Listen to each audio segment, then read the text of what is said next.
Merry Christmas, everybody. As you open presents today, eat Christmas dinner, watch Christmas movies, listen to Christmas songs, and watch whatever NBA games happen to be on, you might think to yourself, why isn't there any football on? There's football on Thanksgiving, so why doesn't the NFL try and assert their dominance on Christmas? Well, they tried that before, and it backfired miserably. The NFL has no problems with playing games on holidays.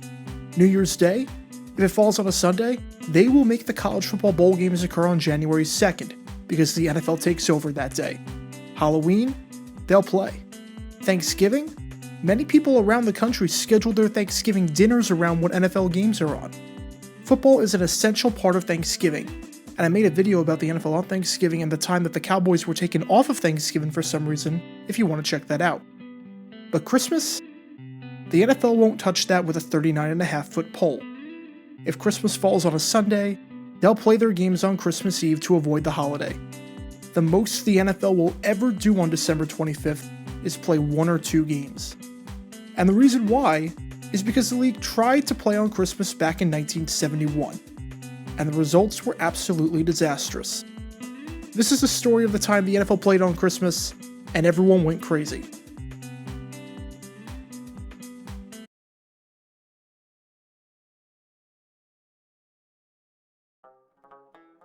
To understand why the league tried playing on Christmas, we have to go back a bit.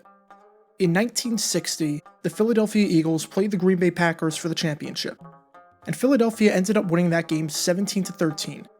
It was a game that was even more remarkable as time went by, seeing as it was Philadelphia's last title until the 2017 season when they won Super Bowl 52, and seeing that this was the only playoff game that Vince Lombardi ever lost in his time with Green Bay.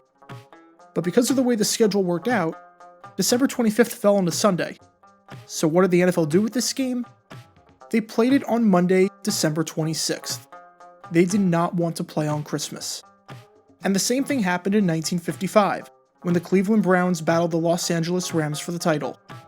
Christmas fell on a Sunday that year, and the league decided to hold its title game the day after, on December 26th. Both times, the NFL had a chance to play on Christmas, and both times, the league passed up the opportunity. They knew that playing games on Christmas was a risky and probably a bad idea.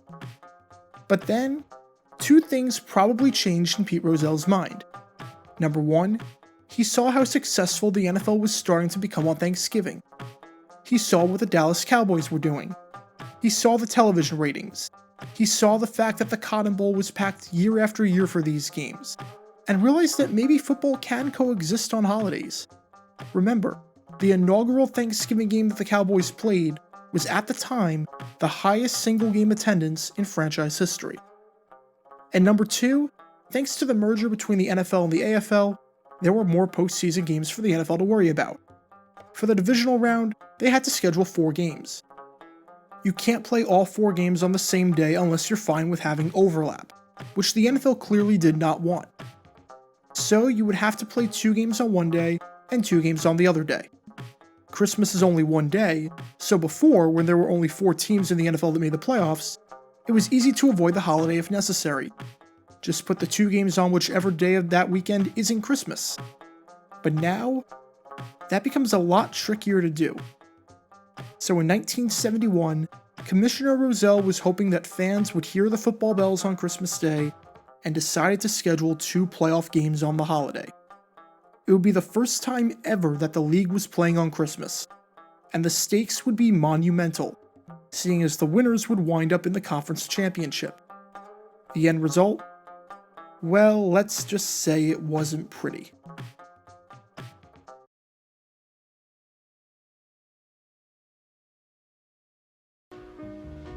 You've been dumb before, Charlie Brown, but this time you really did it.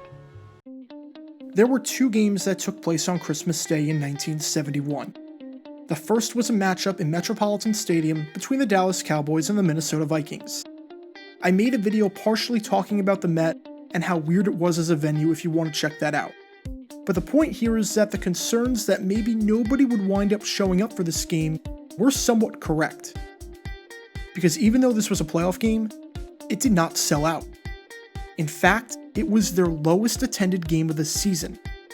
Their previous 5 games, including their last game against the Lions with a win chill factor of 6, sold out.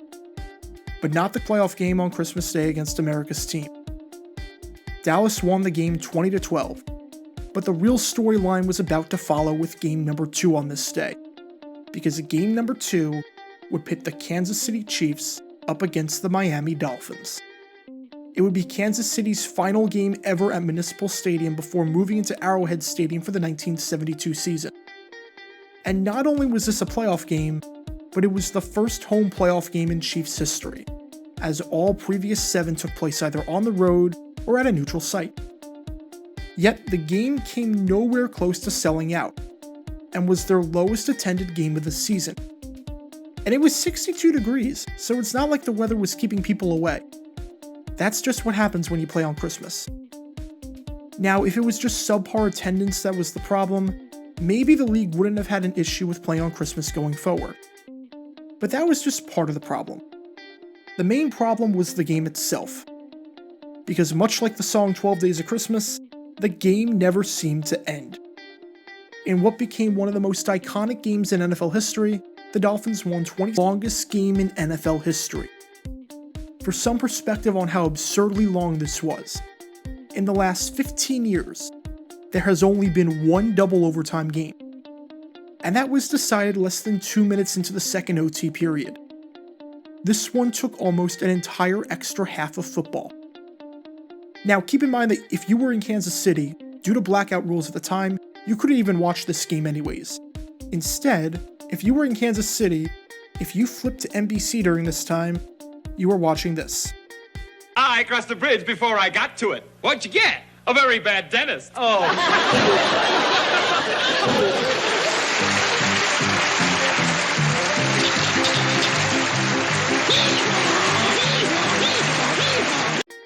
You were watching Hee Haw.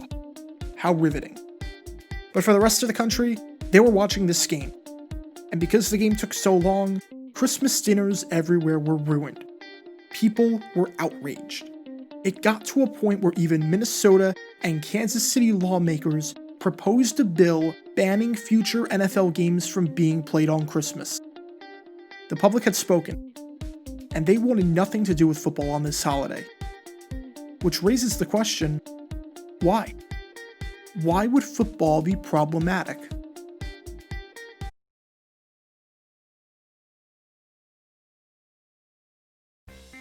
To answer that question, I've got 2 theories as to why football on Christmas raised eyebrows. Number 1, the game took too long.